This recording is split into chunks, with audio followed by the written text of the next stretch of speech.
नमस्कार साथियों, बहुत बहुत स्वागत है आप सभी लोगों का राजर्षि क्लासेस पे। मैं प्रिया आज आपके साथ इंक्लूसिव एजुकेशन जो समावेशी शिक्षा है ये उसका पार्ट 4 का आपका रहने वाला है। इससे पहले हमने इंक्लूसिव एजुकेशन क्या होता है, उसके कॉन्सेप्ट को, उसके ज़रूरतों को, इसके साथ ही पॉलिसीज़, प्रैक्टिसेस और डिस्क्रिमिनेशन वाला जो पोर्शन है जो आपके यूनिट 2 में है, जिसमें सोशल, इकोनॉमिक और जेंडर डिस्क्रिमिनेशन जो हमने पढ़ा, इसके साथ ही स्कूल लेवल पे कौन कौन से पॉलिसीज़ और प्रोग्राम्स लाए गए इंक्लूसिव एजुकेशन को बढ़ावा देने के लिए, इसके साथ ही करिकुलम एडेप्टेशन और अलग अलग टीचिंग स्ट्रैटेजीज़ के ऊपर हमने ऑलरेडी जो है डिस्कस कर लिया है।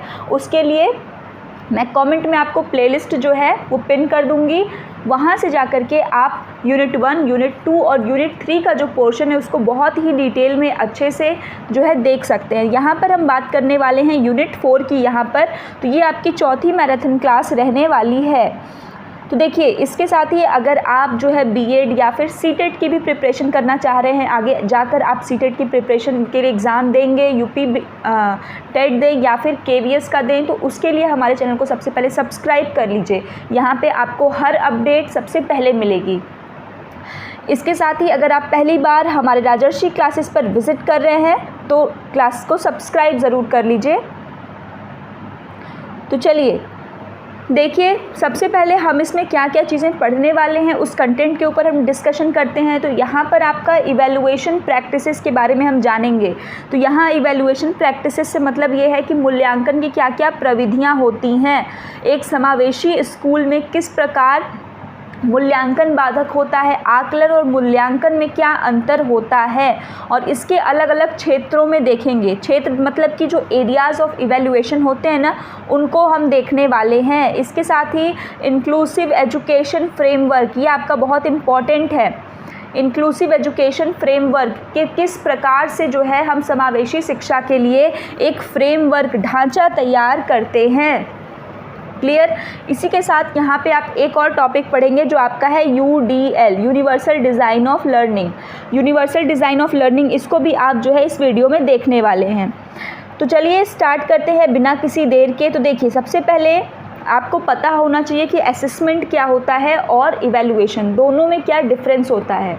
बहुत बार जो है आप किसी से पूछेंगे तो लोग उसको एक ही में समझते हैं कि असेसमेंट का मतलब भी होता है बच्चे को असेस करना और इवैल्यूएशन का भी होता है, बट दोनों में अंतर होता है। देखिए, जब आप असेसमेंट की बात करते हैं तो असेसमेंट सिर्फ एक पक्ष को दिखाता है, जो कि इसका एक्सपेक्ट जो क्षेत्र होता है वो बहुत ही लिमिटेड होता है। ठीक, असेसमेंट का जो क्षेत्र है आपका वो क्या है, वो बहुत ही लिमिटेड है, जबकि इवैल्यूएशन का क्षेत्र बहुत ही व्यापक होता है, विस्तृत होता है। असेसमेंट में आप जो बच्चा है उसकी जो है कुछ चीज़ों के बारे में आकलन करते हैं, पता लगाते हैं, बताते हैं, जबकि इवैल्यूएशन क्या है, उससे बहुत आगे की प्रक्रिया होती है। क्लियर। जो आपकी असेसमेंट हम कह सकते हैं, तो इसके थ्रू जो है हम अनुमान तो लगा सकते हैं, किंतु इवैल्यूएशन में आप अनुमान जैसे कोई चीज़ नहीं कर सकते। देखिए, इवैल्यूएशन हमेशा जब भी होगा तो यहाँ पे बच्चे का जो है क्वांटिटेटिव डिस्क्रिप्शन तो होता ही है। क्वांटिटेटिव डिस्क्रिप्शन मतलब कि परिमाणात्मक, जिसको आप मेज़र कर सकते हैं, जो कि आपको असेसमेंट में भी देखने को मिलता है, क्योंकि यहाँ तो आप उसी चीज़ डाटा के ऊपर ही वर्क करेंगे बच्चे में कितना सुधार हुआ। किंतु इवैल्यूएशन में उसके साथ साथ ना वैल्यू जजमेंट की भी बात करती हैं, वो चीज़ें जो क्वालिटेटिव होती हैं जिनको कि आप जज नहीं कर सकते। बच्चे के परफॉर्मेंस में अंतर हुआ है, बच्चा इम्प्रूव कर रहा है, बट कितना कर रहा है, कैसे कर रहा है, इसको आप नहीं कर सकते, आप उसकी परफॉर्मेंस देखकर ही बता सकते हैं। तो ये किसके अंतर्गत आता है, इवैल्यूएशन के अंतर्गत आता है। एग्जाम में आपको इवैल्यूएशन की एक डेफिनेशन लिखनी होगी। यहाँ पर ये डांडेकर द्वारा दी गई एक डेफिनेशन है कि इवैल्यूएशन क्या है, अ सिस्टमैटिक प्रोसेस, एक क्रमबद्ध प्रक्रिया of determining the extent to which an educational objectives are achieved by an individual और प्यूपिल। क्लियर। तो ये जो है डेफिनेशन आपके डांडेकर की भी है, कई जगह ये डेफिनेशन पे टाइलर भी लिखा हुआ मिलता है, तो आप दोनों में से कोई भी लिख सकते हैं। सो व्हाट इज़ इवैल्यूएशन अगर आपसे पूछ देता है तो क्या हो जाएगा, evaluation a systematic process of determining the extent to which an educational objectives are achieved by the pupils, कि उनके द्वारा जिस हद तक जो ऑब्जेक्टिव्स बना करके गए हैं उसको पूरा किया गया।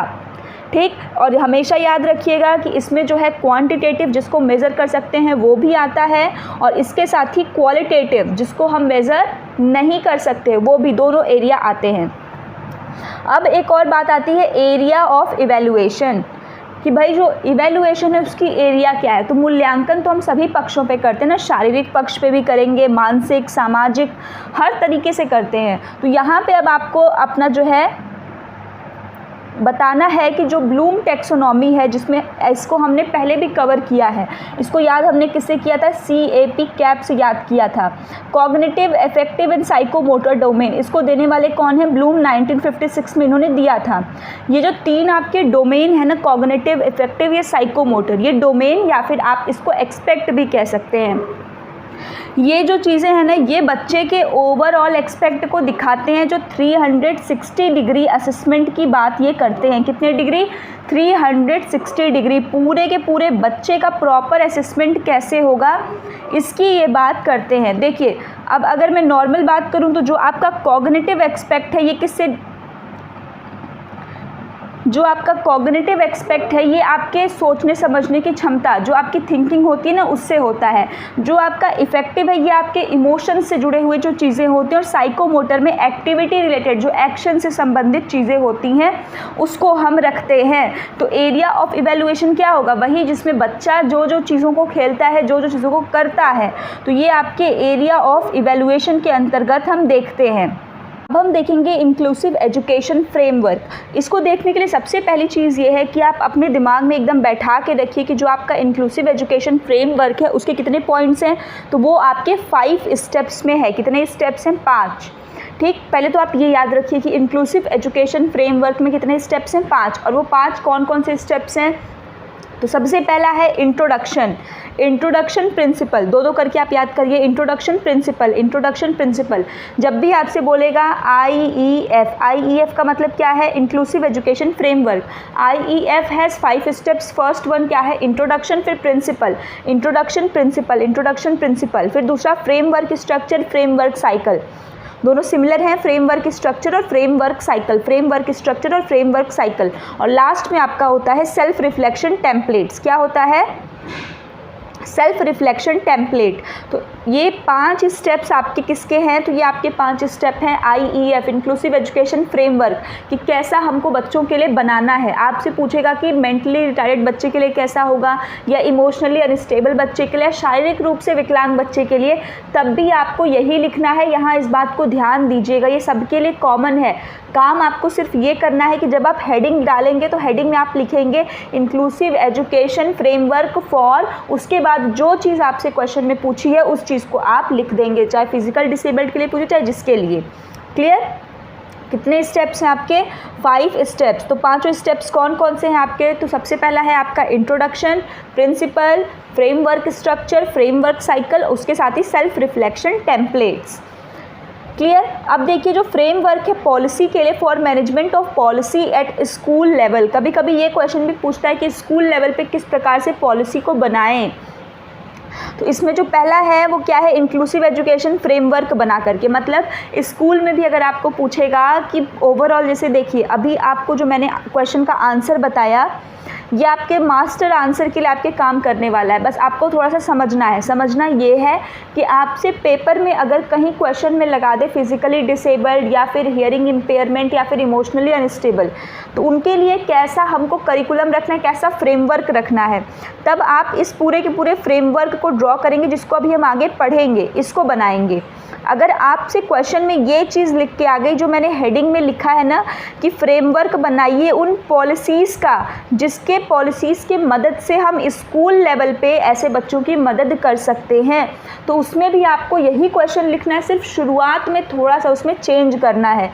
चेंज क्या करना है वो मैं आपको बताती हूँ कि वहाँ पे आपको पहुँचना होगा पहले इंक्लूसिव एजुकेशन फ्रेमवर्क तक।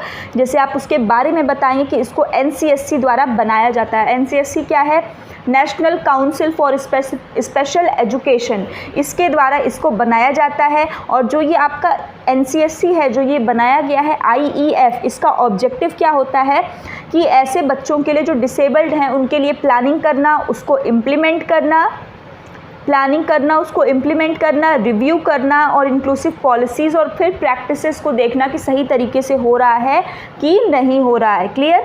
इन पॉइंट्स को आपको अपने आंसर राइटिंग में करना है। अब ये देखिए, how to make structure and content a framework. अगर आपसे पूछ दे कि भाई structure and content of framework जो है, तो आप करने से पहले एक फिगर के रूप में उसको अपने कॉपी में ड्रॉ कर सकते हैं। जैसे मैंने देखिए यहाँ पे किया हुआ है, तो आप ऐसे भी कर सकते हैं कि आप ऐसे दिखा करके उसके 5 points, introduction, principle, framework structure, framework cycle और लास्ट में सेल्फ रिफ्लेक्शन टेम्पलेट, तो आप ऐसे भी ड्रॉ कर सकते हैं। तो इससे भी आपका आंसर क्या होगा, इफेक्टिव हो जाएगा। अब देखिए, अब जो हमने इंक्लूसिव एजुकेशन फ्रेमवर्क पढ़ा, अब यहाँ पे हम उसकी बात करेंगे। तो अगर आपको याद है 5 स्टेप, तो पहले हमने इंट्रोडक्शन को पढ़ा था। तो इंट्रोडक्शन मैंने इसलिए नहीं लिखा है क्योंकि इंट्रोडक्शन जो है ईजी है। जैसे देखिए, आपने यहाँ पे सबसे पहला क्या पढ़ा, इंट्रोडक्शन, बट हम स्टार्ट करें प्रिंसिपल से। इंट्रोडक्शन में ना आपको जिस बच्चे का पूछेगा उससे संबंधित लिखना है, इसीलिए मैंने नहीं लिखा है, क्योंकि काफ़ी बच्चे होते हैं कि डिट्टो उसी को लिख देते हैं, क्वेश्चन कुछ भी पूछे, तो इसीलिए आपको ये चीज़ नहीं करना है। वहाँ पे भी मैं आपको एक तरीका बता देती हूँ कि आपको कैसे करना है। किसी का भी क्वेश्चन पूछे, आप नॉर्मल प्रोबेबिलिटी कर्व को जानते हैं, इस प्रकार का एक कर्व बनाइएगा। उसके बाद बीच में जो बच्चे होते हैं ना, एवरेज होते हैं। क्या होते हैं, एवरेज। एक यहाँ से लाइन ड्रॉ करिए, एक यहाँ से और एक बीच में ड्रॉ करिएगा। क्लियर? 1 मिनट रुक जाइए। देखिए, आपने क्या किया, एक नॉर्मल प्रोबेबिलिटी कर्व ड्रॉ किया, एक आपकी यहाँ पे, एक यहाँ पे और एक लाइन आप बीचों बीच से ड्रॉ कर देंगे। क्लियर? अब ये आपका जो नॉर्मल प्रोबेबिलिटी कर्व है, ये बता रहा है कि जो बीच का है ना, ये एवरेज बच्चे हैं जिनका IQ 90 से 110 तक होता है, जिसमें आपके मैक्सिमम पॉपुलेशन आ जाती है। अब इधर के बच्चे 10% और इधर से बच्चे 10%। तो ये जो 10-10 लोग हैं ना, ये 10 लोग ऐसे होते हैं कि जिनका IQ क्या होता है, बहुत ही कम होता है। अब हमें ये कैसे पता चलेगा कि किधर का ज़्यादा होगा, किधर का कम? तो आप सब ने एक्सिस तो पढ़ा होगा, इधर पॉजिटिव होता है, इधर निगेटिव होता है। तो इधर जैसे जैसे हम बढ़ते हैं उधर वैसे वैसे कम होता जाता है। क्लियर? 90 है तो इधर 80, 70, 60, 50, 40 ऐसे करते करते होता है। क्लियर? तो ये चीज़ जो है हमको ध्यान देनी है। और जैसे ही हम इधर जाएंगे तो इधर 90 है तो 100, 110, 120, 140, 130 ऐसे करते करते ये आगे इस तरफ पॉजिटिव की तरफ ये बढ़ता रहेगा। तो जब आप अपने इंट्रोडक्शन पार्ट में देंगे तो वहाँ पे आप इस चीज़ को राइट करेंगे। क्लियर? तो आपको इस प्रकार से ड्रॉ करके, अब देखिए इसमें लिखना क्या है, मैं आपको वो समझा देती हूँ। ये आपके मास्टर आंसर के लिए है। यहाँ आप ये बताएंगे कि जैसे जो हम फिगर ड्रॉ कर रहे हैं ना, ये NPC नॉर्मल प्रोबेबिलिटी कर्व की तरह जो हमको दिख रहा है, ये चीज़ बताता है कि पूरी ये आपकी जनसंख्या है, जिसमें से मैक्सिमम बच्चे जो है एवरेज में लाई कर जाते हैं, बट कुछ प्रतिशत, तकरीबन 10% बच्चे ऐसे होते हैं जो कि डिसेबल्ड होते हैं, चाहे फिजिकली हो, मेंटली हो, मतलब उनको कोई ना कोई समस्या होती है। और वहीं 10% इधर से भी होते हैं जो बहुत ही ज़्यादा तेज होते हैं। मतलब कि आप दोनों बच्चों को काउंट करेंगे और ये जो फ्रेमवर्क है दोनों बच्चों के लिए, चाहे बच्चा धीमे सीख रहा है चाहे बच्चा बहुत ही तेज सीख रहा है, दोनों बातों को आपको बताना। और इस फिगर के माध्यम से आप जो है इसको बताएंगे तो बहुत ही आपका आंसर इफेक्टिव होगा। क्लियर? तो इसीलिए मैंने यहाँ पे इंट्रोडक्शन नहीं लिखा था। इंट्रोडक्शन में आप इसी प्रकार का डायग्राम बना करके उसको आराम से कर सकते हैं।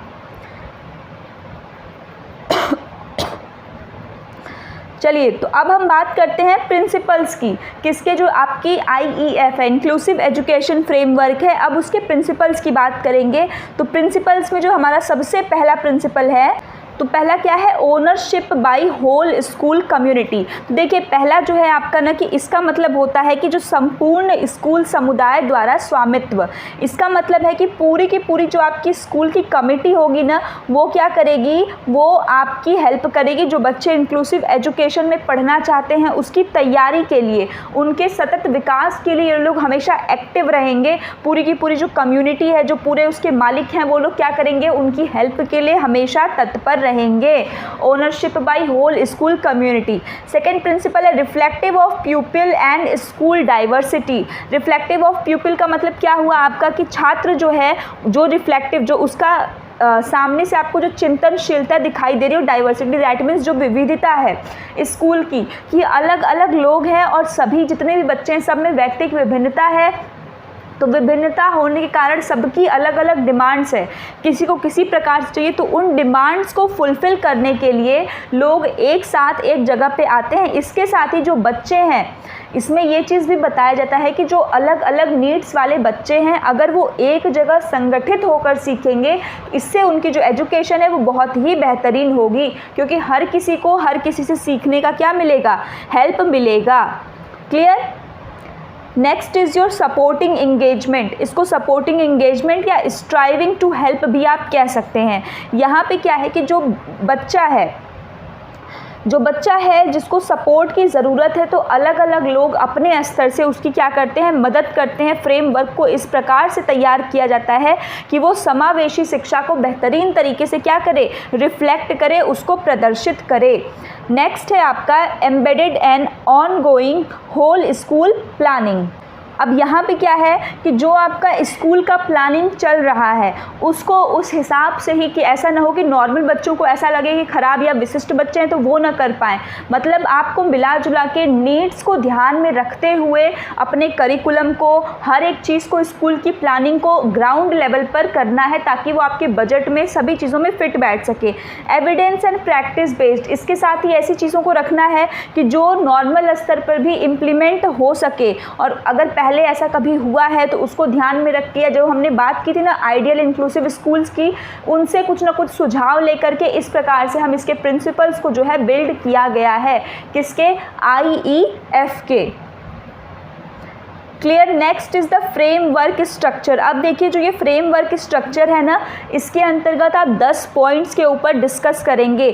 10 पॉइंट्स हैं और उन 10 पॉइंट्स को जैसे थीम्स में बांटा गया है, से 10 पॉइंट्स हैं, तो इधर आपके थीम्स हैं और इधर जो है आपके सब थीम है।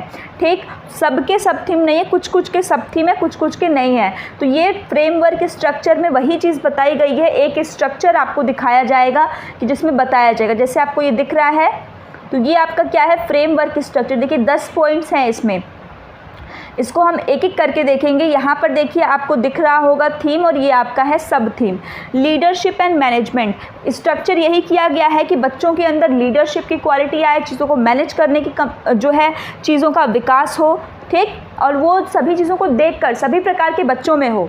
होल स्कूल डेवलपमेंट प्लानिंग, जब तक बच्चा स्कूल में पढ़ रहा है पूरे टाइम उसकी पर्सनालिटी का डेवलपमेंट, उसके नीड्स को फुलफ़िल करने के लिए सभी चीज़ें होनी चाहिए। होल स्कूल इन्वॉल्वमेंट, पूरे स्कूल का माहौल जो है ऐसा नहीं होना चाहिए कि कोई उसमें डिवाइडेशंस हो, कि डिफरेंसेस हो बच्चों के अंदर, सबके अंदर एक्सेप्टेंस की भावना होनी चाहिए। कम्युनिकेशन हर बच्चे का सबके साथ हो, कोई अपने आप को बड़ा या कोई छोटा न समझे। इसके साथ ही प्यूपिल एंड स्टाफ वेलबींग, इसके साथ ही जो बच्चे हैं और जो स्टाफ के मेंबर्स हैं, जो टीचर्स हैं, वो लोग कैसे हैं। अब इसमें 2 चीज़ है, पहला है फुलफिलिंग प्यूपिल पोटेंशियल, इसके सब थीम में है, एंड फुलफिलिंग स्टाफ पोटेंशियल। अब चूँकि जैसा आपके स्कूल में बच्चे हैं, 50 बच्चे हैं, 100 बच्चे हैं, तो उसके आधार पे टीचर होने चाहिए उतने, तभी तो वो अच्छे से केटर कर पाएंगे इंडिविजुअल नीड्स को। और स्टाफ पोटेंशियल भी, कि साफ़ सफाई से ले करके हर एक चीज़ों की देख रेख करने के लिए स्टाफ को भी होना बहुत ज़रूरी है। करिकुलम प्लानिंग फॉर इंक्लूजन, आप समावेशित कर रहे हैं तो उसके लिए पहले से आपके पास पाठ्यचर्या की प्लानिंग होनी चाहिए कि किस प्रकार की पाठ्यचर्या आप अपने स्कूल में रखेंगे। Next is your teaching and learning strategies, कि जब आप सभी बच्चों को पढ़ा रहे हैं तो उसके लिए आपकी टीचिंग और लर्निंग की स्ट्रैटेजी क्या रहने वाली है, किस तरीके से आप बच्चे को पढ़ाएंगे, किस मेथड्स के प्रयोग से पढ़ाएंगे। इसके भी आपको यहाँ पे सब थीम देखने को मिल जाएगा, the learning experience and the teaching. एक है कि हैंड्स ऑन एक्सपीरियंस, की बच्चा जो है एक्सपीरियंस के तौर पे आप उसको सिखा रहे हैं या फिर पढ़ा कर सिखा रहे हैं। Next is your classroom management. Classroom management एक बहुत इंपॉर्टेंट चीज़ होती है, इसलिए क्योंकि यहाँ पर बच्चे अलग अलग हैं। कोई अगर विजुअली इम्पेयर्ड है तो आप उसको एकदम पीछे नहीं बैठा देंगे, कोई सुन नहीं सकता तो उसको लास्ट बेंच पे नहीं बैठाएंगे। तो क्लासरूम मैनेजमेंट को बहुत ही महत्व दिया जाता है। क्लासरूम प्रोटोकॉल एंड रूल्स, तो जैसा कि है कि आप रूल्स को, जो प्रोटोकॉल है किसको कैसे बिहेव करना है, तो छोटे बच्चों के क्लासेस में आप उसको लगा रहे हैं या नहीं, प्रॉपरली पता है या नहीं। करिकुलम इम्प्लीमेंटेशन, जो इंक्लूसिव करिकुलम बच्चों के लिए आया है वो करिकुलम बच्चे जो है लागू कर रहे हैं या नहीं कर रहे हैं। इसके साथ ही support for and recognition of learning, इसके साथ ही ये क्या है कि लर्निंग की पहचान और उसके जो है सपोर्ट, यहाँ पे इनफॉर्मल और फॉर्मल असेसमेंट आ जाता है।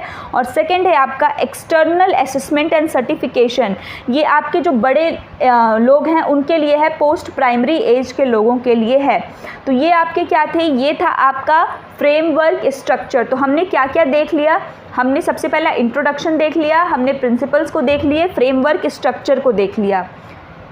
अब हम देखेंगे फ्रेमवर्क की साइकिल। फ्रेमवर्क की साइकिल में भी 5 स्टेप्स हैं, जैसे IEF में आपके थे 5 स्टेप, वैसे ही अकेले जो फ्रेमवर्क साइकिल है इसमें भी कितने स्टेप्स हैं, आपके 5 स्टेप्स हैं। और वो 5 स्टेप्स कौन कौन से हैं, preparation, completion of self reflection, action planning, implementation and implementation review. ये 5 स्टेप्स हैं आपके किसके अंदर, साइकिल के अंदर। आप चाहें तो इसको भी फिगर के माध्यम से भी बता सकते हैं और ऐसे भी। तो क्या क्या है, ध्यान से देखिए, preparation, completion of self reflection, action planning, implementation review.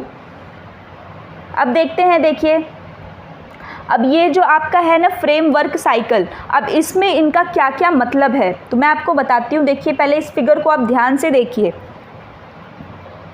Year 1 ये 3 साल के लिए बनाया गया है, ये पहला साल है, ये दूसरा साल है और ये लास्ट वाला आपका जो है क्या है, तीसरा साल है। तो यहाँ पे देखिए ईयर 1 में ना पहला आपके अब जो 5 स्टेप्स हैं आप उनको इम्प्लाई करेंगे। देखिए प्रिपरेशन, सेकेंड क्या है, कंप्लीट सेल्फ रिफ्लेक्शन, तीसरा एक्शन प्लानिंग, चौथा इम्प्लीमेंटेशन और पांचवा इम्प्लीमेंटेशन रिव्यू। यही काम आप तीनों साल में करते हैं और फिर आप देखेंगे किस प्रकार से उसको, जैसे टाइम कहते हैं ना कि हम पहले से पता होता है कि सेशन की शुरुआत कब होगी, सेशन का एंड कब होगा, कब किस समय कौन सी एक्टिविटी होगी, ये बिल्कुल वही चीज़ है। अब चूंकि आप टीचर हैं तो आप कहीं पढ़ाने जाएंगे तो आपको पता होना चाहिए, तो यहाँ वही चीज़ को फोकस करके बताया गया है। क्लियर कि अब यहाँ पे पहले आप किसी भी चीज़ को प्रिपेयर करेंगे, फिर उस चीज़ को क्रॉस चेक करेंगे। वही चीज़ सेल्फ रिफ्लेक्शन को बता रहा है कि आप उसको देखेंगे, फिर उसकी एक्शन के रूप में प्लानिंग करेंगे कि अब आप उसको जो है लागू करने जा रहे हैं। इम्प्लीमेंट किए और इम्प्लीमेंट करने के बाद क्या क्या चेंजेस आए वो आप देखेंगे और ये काम आप तीनों साल में करेंगे। यही चीज़ आपका फ्रेमवर्क साइकिल है। एग्ज़ाम में आपको फ्रेमवर्क साइकिल में ये 5 स्टेप्स और इसमें से फिगर आप बनाना है। इसमें कुछ भी डिफ़िकल्ट नहीं, सिंपल से 1 2 3 4 5 लिखिए, 5 स्टेप को लिखिए सेम टू सेम, बस ईयर 1 ईयर 2 ईयर 3 आपको डाल देना है। इसके बाद जब 3 साल आपका पूर्ण हो जाएगा उस टाइम पे देखिए क्या टाइम रहेगा, जैसा मैंने आपको बताया ना वही चीज़ यहाँ करनी है। Propose time table 3 year completion पे क्या है कि सबसे पहले तैयारी के लिए आपने कितना समय दिया, सितंबर और अक्टूबर। फिर सेल्फ रिफ्लेक्शन आपने लास्ट अक्टूबर और स्टार्टिंग जो है जनवरी लास्ट में। फिर प्लानिंग ट्रांसफॉर्मेशन जो एक्शन में किया वो जनवरी लास्ट से बीच की फरवरी में। इम्प्लीमेंट आपने फरवरी से जो है मई के बीच में किया, मतलब उसमें पढ़ाया पूरा। और लास्ट में जो इम्प्लीमेंटेशन रिव्यू जो एग्ज़ाम टाइप लेते हैं वो मई से लास्ट मई में ख़त्म हो जाता है। इसी तरह ईयर 2 और ईयर 3 का भी समय निर्धारित होता है, कब कहाँ कौन सी चीज़ हमको करानी है, इसमें वही चीज़ है। क्लियर। अब इसका जो 5वां स्टेप था हमारे IEF का वो था सेल्फ रिफ्लेक्शन टेम्पलेट्स। अब सेल्फ रिफ्लेक्शन टेम्पलेट का क्या मतलब होता है, स्पष्ट और सिंपल शब्दों में कहें तो आपने जितनी भी प्रक्रिया की ना उस प्रक्रिया को एक तरीके से पीछे झांकना कि वो सही हो रही है या नहीं हो रही है, और नहीं हो रही है तो फिर से उसको दोबारा से प्रैक्टिस करना। यही है सेल्फ रिफ्लेक्शन। सेल्फ का मतलब क्या होता है, खुद। रिफ्लेक्शन मतलब खुद के अंदर झांकना। तो सेल्फ रिफ्लेक्शन टेम्पलेट मतलब जितनी चीज़ें आपने बनाई हैं उसको देखना।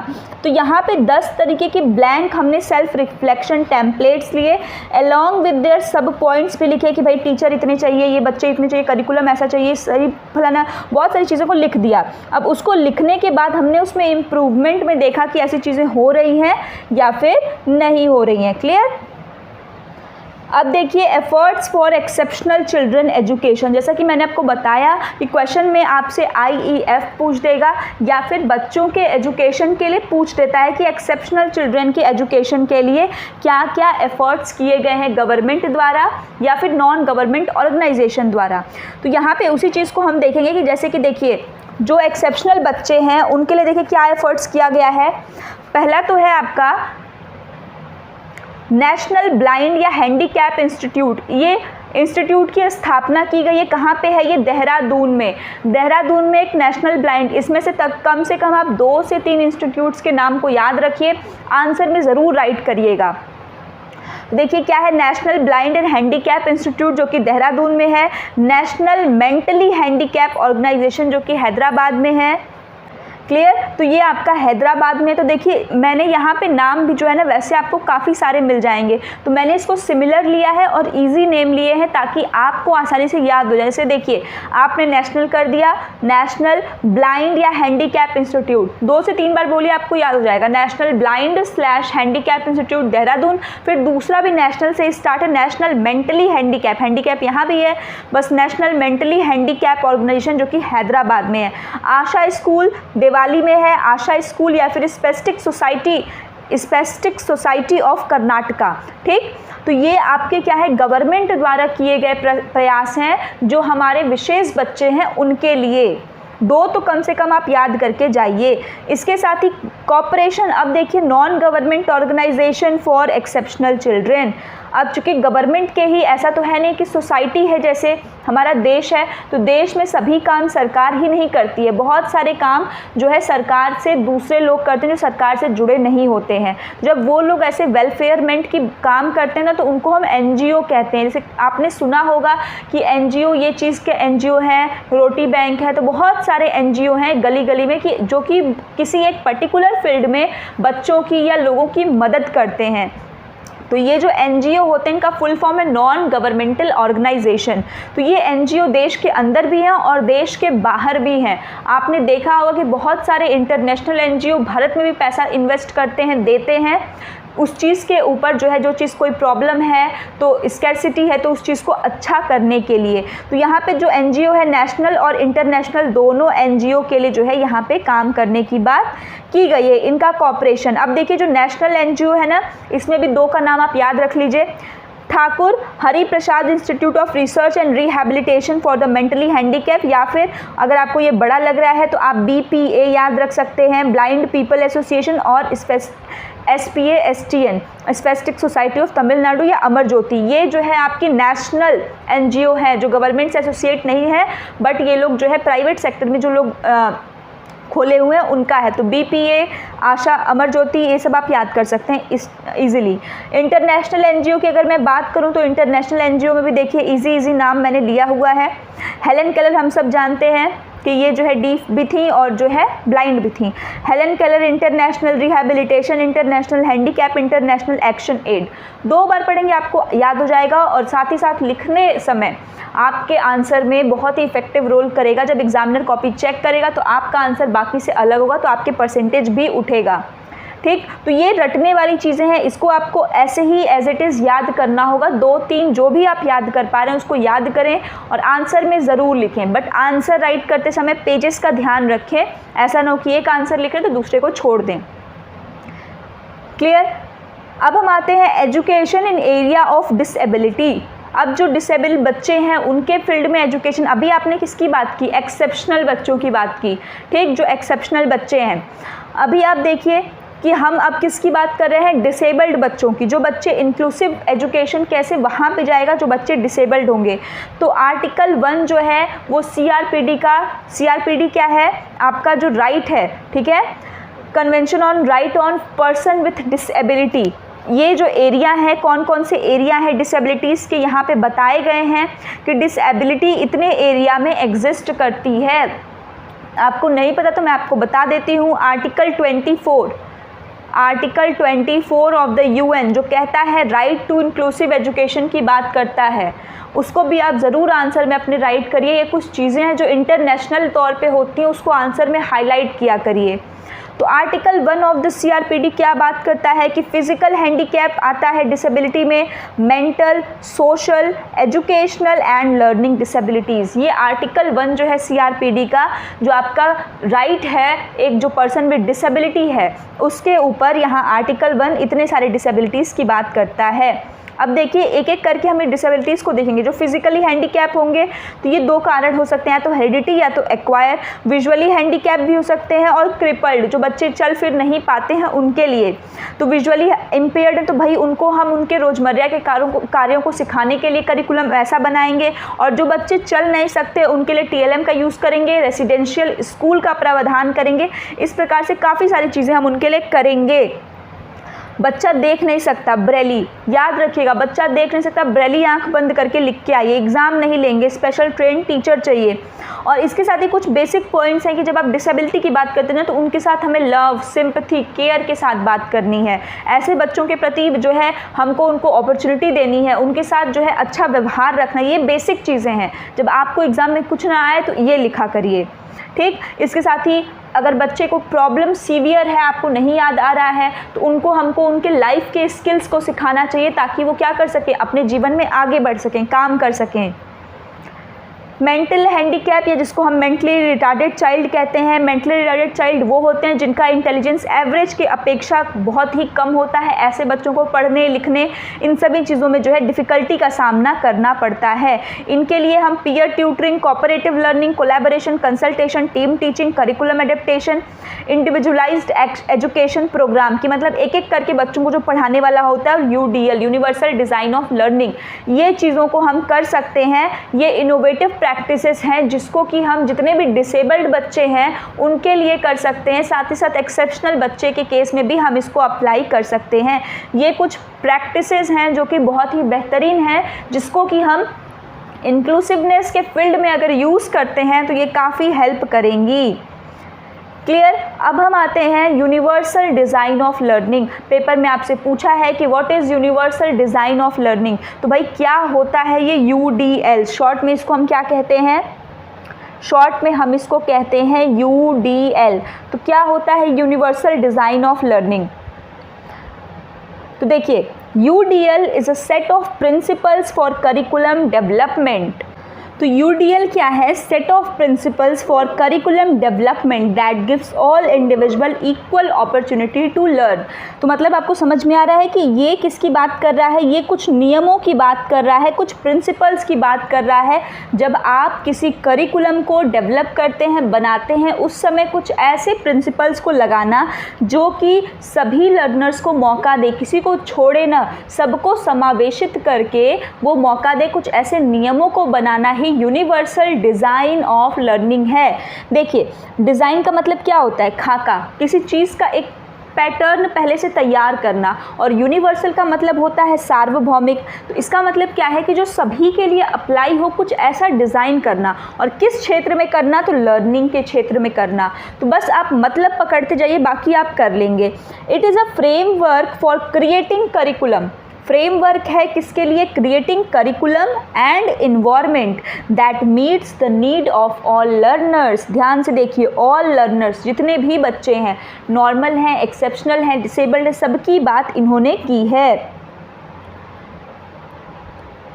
It is an approach to curriculum design, ये एक ऐसा अप्रोच है, उपागम है करिकुलम डिज़ाइन का, that helps teacher customise curriculum to serve, जो टीचर्स की भी मदद करता है कि वो करिकुलम को कस्टमाइज़ कर सकें, मतलब हर बच्चे के अनुसार उसको जो है कर सकें, regardless of ability, disability, age, gender और कल्चरल और लिंग्विस्टिक बैकग्राउंड, कि वो कहीं से भी आए, वो करिकुलम उस बच्चे के लिए क्या हो, एप्रोप्रिएट हो, सही हो। ये एक प्रकार से ब्लूप्रिंट प्रोवाइड करता है हमें, क्या प्रोवाइड कर रहा है, ब्लूप्रिंट। जो टेक्निकल वर्ड्स है ना उसको याद रखिए UDL के लिए, जैसे कि मैंने आपको क्या बताया, set of principles, approach to curriculum design, एक ब्लूप्रिंट की तरह काम कर रहा है, ये सारी चीज़ों को याद रखिए। फॉर डिज़ाइनिंग जो है स्ट्रैटेजीज, ताकि ये बच्चे की पहुंच तक आए और टीचर उसको आसानी से क्या कर सके, यूज़ कर सके। अब देखिए प्रिंसिपल्स ऑफ UDL, जब हम UDL की बात करते हैं, यूनिवर्सल डिज़ाइन ऑफ लर्निंग, तो यहाँ पे इसके कुछ बेसिक प्रिंसिपल्स हैं। तो यहाँ पर 3 प्रिंसिपल हैं जो आपको याद करना है। तो पहला प्रिंसिपल क्या है, रिकॉग्निशन, दूसरा है स्ट्रैटेजिक और तीसरा आपका है इफेक्टिव। तो क्या क्या प्रिंसिपल हैं, principles of UDL is RSA, recognition, strategic and effective. Recognition, strategic and effective, ये 3 इसके प्रिंसिपल हैं। किसका क्या क्या मतलब होता है, कैसे हम उसको समझ सकते हैं, अभी हम उसको देखेंगे। देखिए, जो ये आपके प्रिंसिपल्स हैं ना, इनमें हम इन चीज़ों को समझेंगे कि किस प्रकार से जो इंक्लूसिव एजुकेशन है वो हमें मोर देन वन वे, मल्टीपल अप्रोच देता है बच्चे तक पहुंचने के लिए, बच्चे के नीड्स को पहचानने के लिए। इन प्रिंसिपल्स में आप उन्हीं चीज़ों को बहुत ही ध्यान से समझिएगा। पहला प्रिंसिपल आपका रिकॉग्निशन लर्निंग है। क्या है रिकॉग्निशन लर्निंग? रिकॉग्निशन का मतलब क्या होता है? पहचान। ये रिप्रेजेंट करता है, क्या करता है? रिप्रेजेंटेशन। अब देखिए, ये फ्लेक्सिबल वे है to present what we teach and learn. ये जो व्हाट है ना, इसको याद रखिएगा। फ्लेक्सिबल वे, पहला आपने क्या पढ़ा? रिकॉग्निशन। रिकॉग्निशन क्या करता है? रिप्रेजेंट करने का काम करता है। रिप्रेजेंट, जैसे हमारे सामने खाना आ रहा है तो उसका रिप्रेजेंटेशन कैसा है? टीचर ने क्या पढ़ाया, ठीक, और हमने क्या सीखा। Offering information in more than format, information को इन्फॉर्मेशन की तरफ एक से ज़्यादा फॉर्मेट में प्रोवाइड करना। जैसे टीचर ने क्लास में कोई लेक्चर को बताया, लेक्चर को मतलब सुना दिया, फिर उसको जो है हैंड्स ऑन एक्सपीरियंस मतलब कि एक्टिविटी करके भी दिखा दिया। कुछ बच्चों को किताबें भी उसकी सेम टू सेम लिखी हुई सेम टू सेम प्रोवाइड कर दी और कुछ को ऑडियो दे दिया। जैसे मान लीजिए हम ये PDF पढ़ रहे हैं, आप ऑनलाइन मोड पे पढ़ रहे हैं, तो ये आप सुन भी रहे हैं और देख भी रहे हैं। अब हो सकता है मैं इसकी PDF भी बच्चों को प्रोवाइड कर दूँ, आपको दे दूँ फ्री में टेलीग्राम चैनल पर, ठीक। तो आप टेलीग्राम चैनल से आपको PDF भी मिल गया, आपको ऑडियो भी मिल गया है, किसी को हो सकता है बुक मिल जाए। तो ये तरीका क्या है कि अलग अलग बच्चे को जिसकी जैसी ज़रूरत है उसके अनुसार उसको प्रोवाइड कर रहे हैं हम इंफॉर्मेशन। तो याद रखिए, रिकॉग्निशन में पहचान करते हैं, provide information in more than one format की रिप्रेजेंटेशन को शो करता है। यहाँ पे एक एग्जाम्पल है कि टेक्स्ट बुक है आपका, जिसको कि टेक्स्ट बुक में कोई चीज़ है तो उसको टेक्स्ट में कर दिए, ऑडियो में भी भेज दिए, वीडियो में बना दिए, हैंड्स ऑन लर्निंग कर दिए according to their assess and learning strength. बच्चा जिस तरीके से सीखे उसको उसी तरीके से सिखाएंगे। टेक्स्ट में सीख रहा है टेक्स्ट में देंगे, ऑडियो में सीख रहा है ऑडियो में देंगे, वीडियो में सीख रहा है वीडियो में, या हैंड्स ऑन लर्निंग में सीख रहा है तो वैसे देंगे। क्लियर? तो रिकॉग्निशन आपको समझ में आ गया होगा। अब हम बात करते हैं स्ट्रैटेजिक लर्निंग की। स्ट्रैटेजिक लर्निंग क्या है? इसका संबंध एक्शन और एक्सप्रेशन से है कि कैसे। यहाँ पे जैसे पहले में क्या था? व्हाट। रिकॉग्निशन में कैसे, क्या है। अब यहाँ क्या है? हाउ। यहाँ हम क्या पढ़ने वाले हैं? हाउ को पढ़ने वाले हैं। कैसे? How will learn and express what we know. मतलब अब मुझे पता है कि जैसे मान लीजिए कि मुझे पता हो गया कि इंक्लूसिव एजुकेशन क्या है या UDL क्या है।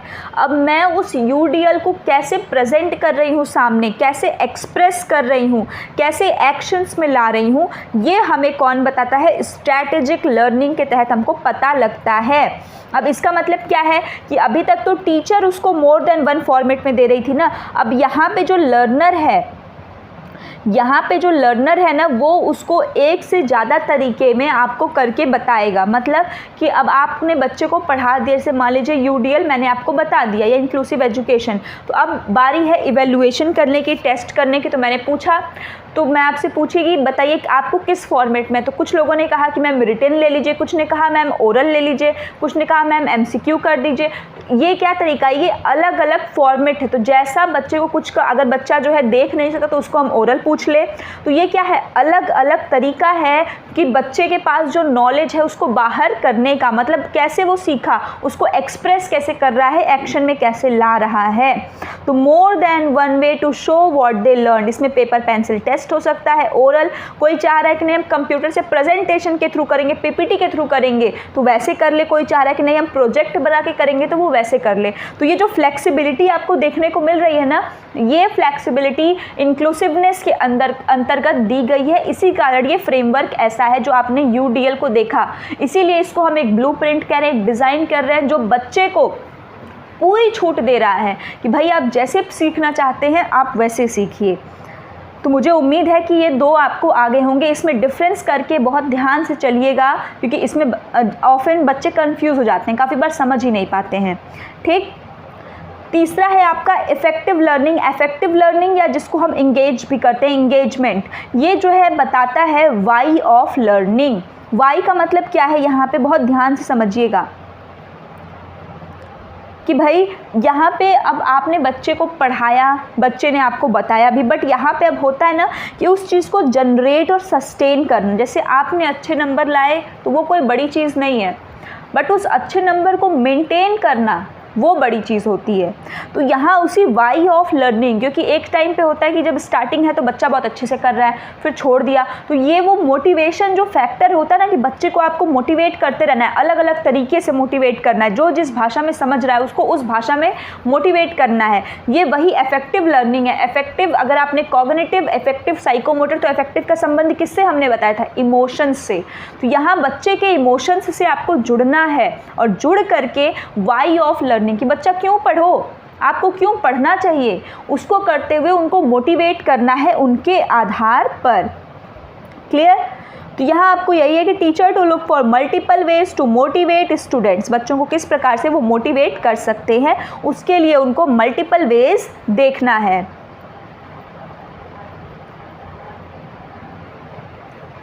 अब देखिए यहाँ पर आपको एक फिगर दिख रहा है, इस फिगर को आप चाहें तो आप ड्रॉ भी कर सकते हैं। YUDL, भाई क्यों, हम क्यों यूनिवर्सल डिज़ाइन ऑफ लर्निंग ले। अभी आपने इसके 3 प्रिंसिपल्स को देख लिया, बहुत ही बेहतरीन प्रिंसिपल्स थे तीनों के तीनों। कौन कौन से थे, फटाफट से नाम रिकॉल करिए। पहला रिकॉग्निशन, दूसरा स्ट्रैटेजिक, तीसरा इफेक्टिव। अब हमें UDL क्यों करना है, तो ये देखिए मैं आपको फिगर को एक्सप्लेन कर देती हूँ। ये जो फिगर है इसमें मैंने एक पेंसिल बनाया है, ये पूरा एक पेंसिल है।